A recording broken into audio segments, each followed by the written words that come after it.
उपदेश मंजरी पुस्तक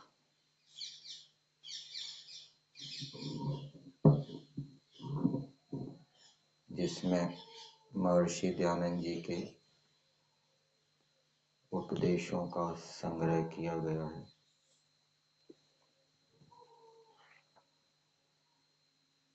द्वितीय उपदेश ईश्वर सिद्धि पर शंका समाधान। पहला उपदेश ईश्वर सिद्धि विषयक था और दूसरा उपदेश ईश्वर सिद्धि पर शंका समाधान है।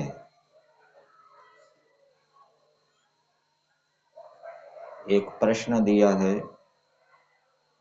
कार्य और कारण भिन्न भिन्न है या और किस प्रकार के?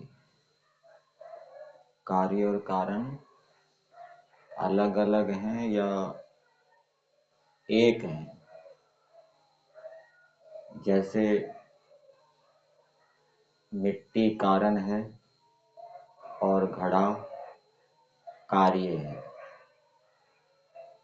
मकड़ी कारण है और वो जो जाला बनाती है वो कार्य है। खून मांस आदि कारण है और नाखून कार्य है। तो प्रश्न है कि कारण और कार्य अलग अलग होते हैं या एक होते हैं? तो इसका उत्तर दिया है कि कारण और कार्य एक भी होते हैं, अलग अलग भी होते हैं। उत्तर में दिया कहीं कहीं अभिन्न है, अर्थात अलग अलग नहीं है, अभिन्न है, और कहीं कहीं भिन्न है। कारण और कार्य कहीं कहीं भिन्न भिन्न होते हैं। उदाहरण दिया है,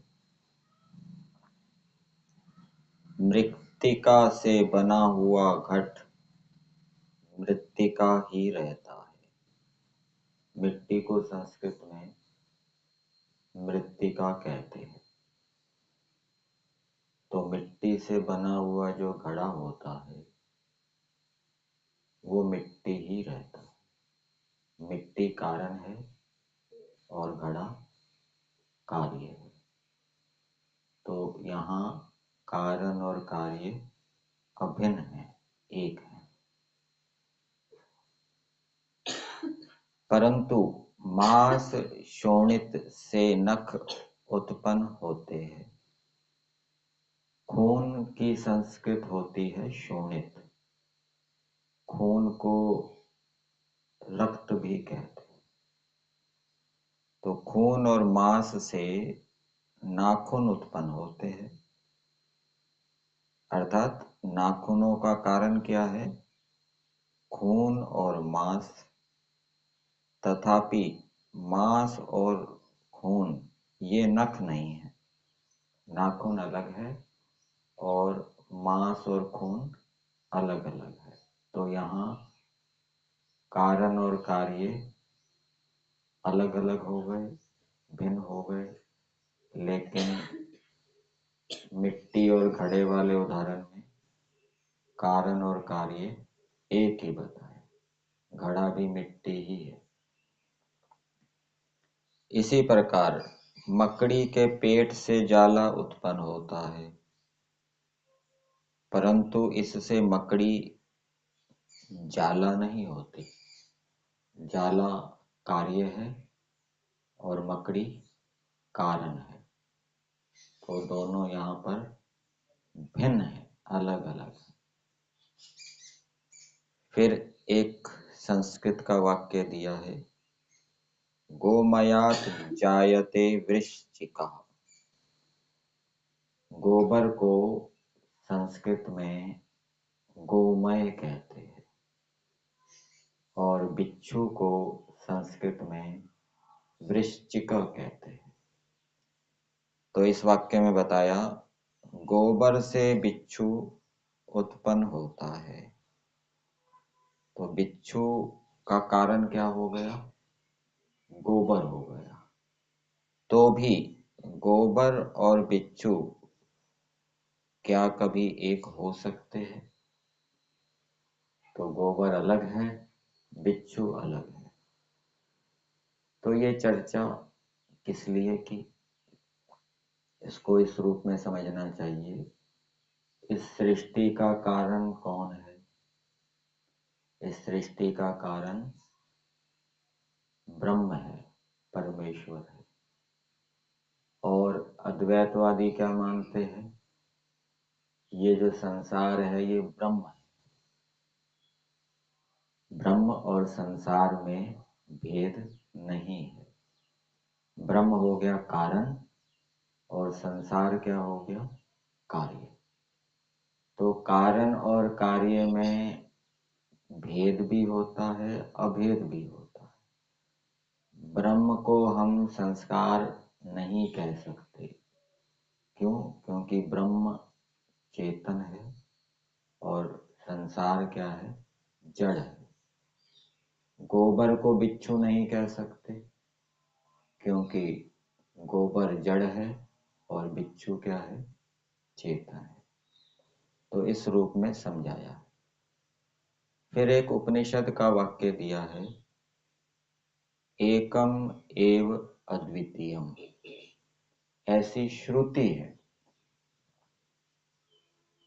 श्रुति का अर्थ उपनिषद किया जाता है।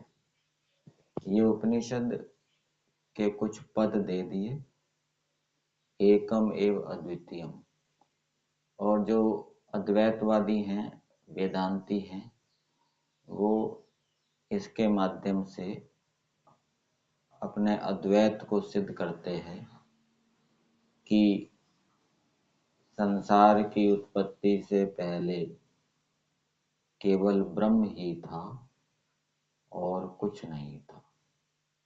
तो इसका समाधान किया है महर्षि दयानंद जी ने अपने उपदेश में। ये जो वाक्य है ये छांदोग्य उपनिषद का है। सत्यव्रत सिद्धांत अलंकार जी का भाष्य है और पृष्ठ संख्या 536।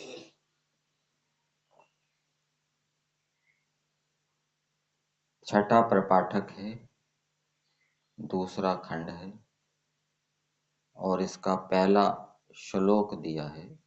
उसमें ये पद आए हैं, एकम एव अद्वितीयम। तो प्रारंभिक वाक्य है, सदैव सौम्य इदम अग्रे आसीत एकम एव अद्वितीयम।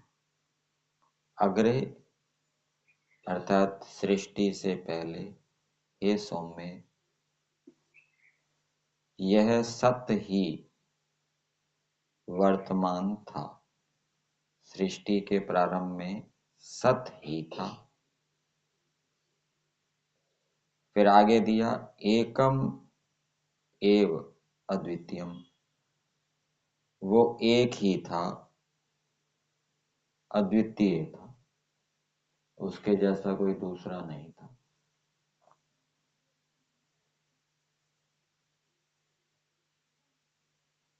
तो इस वाक्य के माध्यम से जो वेदांती है अपने अद्वैतवाद को सिद्ध करते हैं। तो इसका समाधान किया है महर्षि दयानंद जी ने अपने उपदेश में।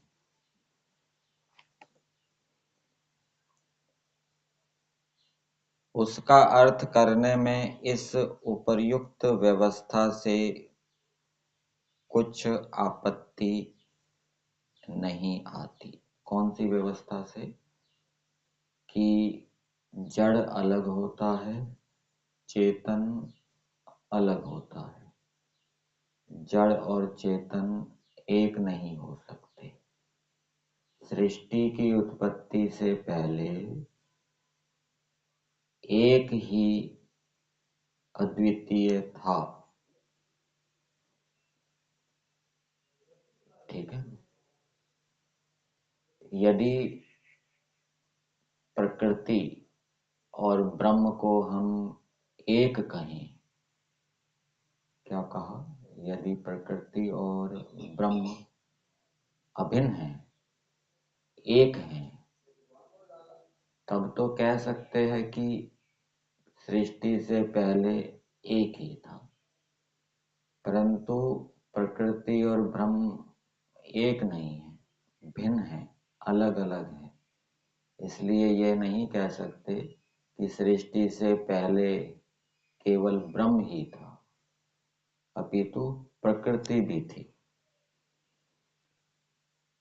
फिर आगे बताया कारण, ऐसा क्यों?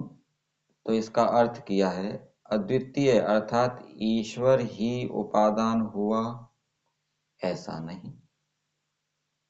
ईश्वर ही को उपादान कारण मान लें, ऐसा नहीं हो सकता, क्योंकि उपादान कारण जड़ होता है और ईश्वर चेतन है, और दोनों को एक नहीं कह सकते। एक नहीं कह सकते तो ईश्वर को उपादान कारण नहीं कह सकते, ईश्वर को फिर दूसरा कारण मानना पड़ेगा, और वो फिर निमित्त कारण मानना पड़ेगा। तो दोनों को एक क्यों नहीं कह सकते? क्योंकि प्रकृति जड़ है और ब्रह्म चेतन है। तो इसका दूसरा अर्थ, शास्त्रीय अर्थ क्या होगा, वास्तविक अर्थ क्या होगा, वो आगे बताया है। भेद तीन प्रकार का होता है। जो भेद होता है, भिन्नता होती है, वो तीन प्रकार की होती है। कभी कभी स्वजातीय भेद रहता है। स्वजातीय भेद जैसे मनुष्य हैं, मनुष्यों में भी परस्पर भेद होता है। एक मनुष्य जाति है और मनुष्य जाति में भी अनेक मनुष्य होते हैं, उनमें परस्पर भेद होता है। इसको क्या कहते हैं? स्वजातीय भेद। तो कभी कभी विजातीय भेद होता है। विजातीय भेद क्या होता है? कि मनुष्य जाति हैं, मनुष्य हैं, मनुष्य से भिन्न क्या होते हैं? पशु पक्षी होते हैं। ये विजातीय भेद है। तो सजातीय भेद भी संसार के अंदर देखा जाता है, और विजातीय भेद भी संसार के अंदर देखा जाता है। और कभी कभी स्वगत भेद होता है। स्वगत भेद, ये तीसरे प्रकार का भेद बताया। स्वगत भेद क्या है? जैसे एक चद्दर है, वो कहीं तो साफ है और कहीं दाग लगा हुआ है, मिट्टी लगी हुई है या कीचड़ लगा हुआ है। तो ये एक चद्दर में ही भेद हो रहा है। एक हिस्सा तो उसका साफ है, दूसरा हिस्सा क्या है? साफ नहीं है। इसको स्वगत भेद कहते हैं। तो परमेश्वर में ये तीनों भेद नहीं होते। परमेश्वर का कोई सजातीय दूसरा परमेश्वर हो, जैसे एक मनुष्य का सजातीय दूसरा मनुष्य होता है, ऐसा सजातीय भेद परमेश्वर में नहीं। जैसे मनुष्य से विजातीय पशु पक्षी आदि होते हैं, वैसे परमेश्वर का कोई विजातीय हो दूसरा, परमेश्वर के समान ही शक्तिशाली हो, अनंत हो, व्यापक हो, लेकिन वो बड़ा क्रोधी हो, पापी हो, दुष्ट हो, ऐसा विजातीय भेद भी परमेश्वर में नहीं है। और तीसरा, परमेश्वर में कोई स्वगत भेद हो, यहाँ का परमेश्वर तो शुद्ध हो और दिल्ली का परमेश्वर अशुद्ध हो, या दूसरे देश का परमेश्वर अशुद्ध हो, ऐसा स्वगत भेद भी परमेश्वर में नहीं होता।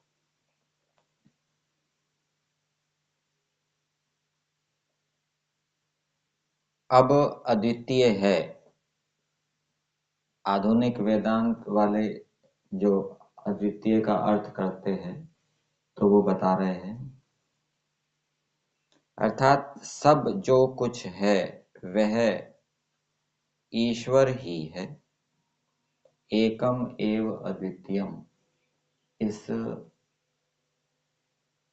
वाक्य का अर्थ वेदांती, आधुनिक वेदांती क्या करते हैं, सब जो कुछ है वह ईश्वर ही है, परंतु यह उपयोगी ठीक नहीं, किंतु अद्वितीय का अर्थ दूसरा ईश्वर नहीं है।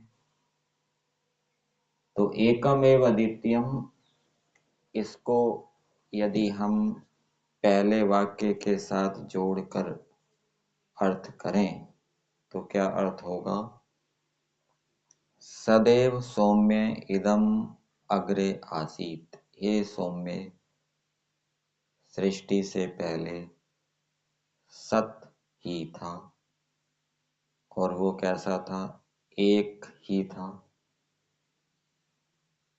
अद्वितीयम अर्थात उसके जैसा कोई दूसरा नहीं था, उसका कोई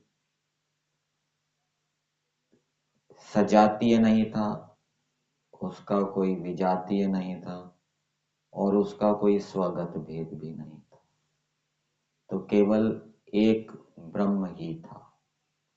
तो इससे उपादान कारण प्रकृति का निषेध नहीं हो जाता, प्रकृति की चर्चा नहीं की तो प्रकृति की चर्चा ना करने से उसका निषेध नहीं हो जाता।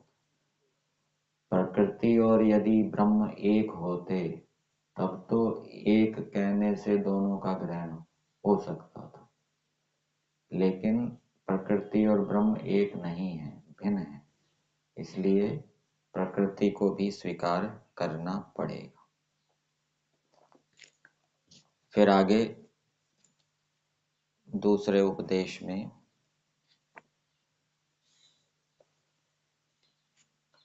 एक वाक्य दिया है, यह भी उपनिषद का वाक्य है, सर्वम खलु इदम ब्रह्म। आधुनिक वेदांती इसका क्या अर्थ करते हैं, इदम विश्वम, वो विश्व शब्द का अध्ययन कर लेते हैं, इदम विश्वम ऐसा मानकर उस शब्द का अन्वय सर्व इसकी ओर करते हैं। मतलब कि इदम सर्वम विश्वम ब्रह्म ऐसा अर्थ करते हैं, यह सारा विश्व ब्रह्म है। तो इदम को वो विश्वम के साथ जोड़कर और सर्व के साथ भी संबद्ध कर देते हैं, लेकिन महर्षि दयानंद जी ने क्या किया, यहाँ लिखा है, परंतु साहचर्य अर्थात ग्रंथ के पिछले अभिप्राय की ओर दृष्टि देने से इदम शब्द का अन्वय ब्रह्म शब्द की ओर करना पड़ता है। अब देखिए इस वाक्य को, यह वाक्य सर्वम खलु इदम ब्रह्म छांदोग्योपनिषद में है, तीसरे प्रपाठक में 14वां खंड है।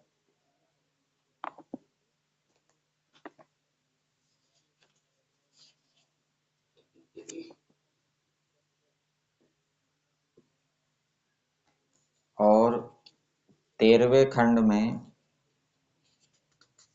ब्रह्म का वर्णन बताया गया है। तृतीय प्रपाठक के 13वें खंड में ब्रह्म का वर्णन किया है, शरीर में ब्रह्म के दर्शन। उसमें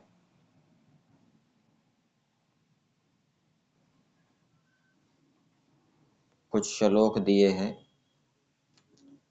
और ब्रह्म को आकाश बताया गया है कि ये जो शरीर के अंदर हृदय है आकाश है, ठीक है ना, यह कैसा है, पालन करने वाला है, स्थिर है, न्यूनता से रहित है। फिर आगे बताया इस हृदय रूपी आकाश के 5 देवों के द्वार हैं। फिर 5 देवों के द्वारों की चर्चा की है। तो ये आकाश का ही वर्णन आ रहा है। और आकाश से क्या लें, तो उसके लिए आगे 14वें खंड में जो ये पहला श्लोक दिया है वहां से ये स्पष्ट हो रहा है, सर्वम खलु इदम ब्रह्म। अर्थात पीछे ये जो सारा वर्णन किया है सर्वम खलु, ये क्या है, ये इदम, ये जो ब्रह्म है ये ब्रह्म का ही वर्णन है। हृदय के अंदर जो आकाश है उसके 5 देवों के द्वार हैं, तो ये आकाश से ब्रह्म ले रहे हैं। इस प्रकार से इसका वर्णन किया है। तो महर्षि दयानंद जी इस वाक्य के ऊपर कह रहे हैं कि इस वाक्य में साचर्य अर्थात ग्रंथ के पिछले अभिप्राय की ओर दृष्टि देने से इदम शब्द का अन्वय ब्रह्म शब्द की ओर करना पड़ता है। मतलब कि इदम को ब्रह्म के साथ जोड़ेंगे, इदम को विश्व के साथ नहीं जोड़ेंगे।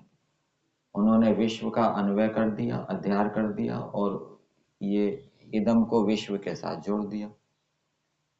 तो इदम ब्रह्म करेंगे तो क्या अर्थ होगा, एक उदाहरण दिया है, जैसे इदम सर्वम घृतम, अर्थात यह बिल्कुल घी है,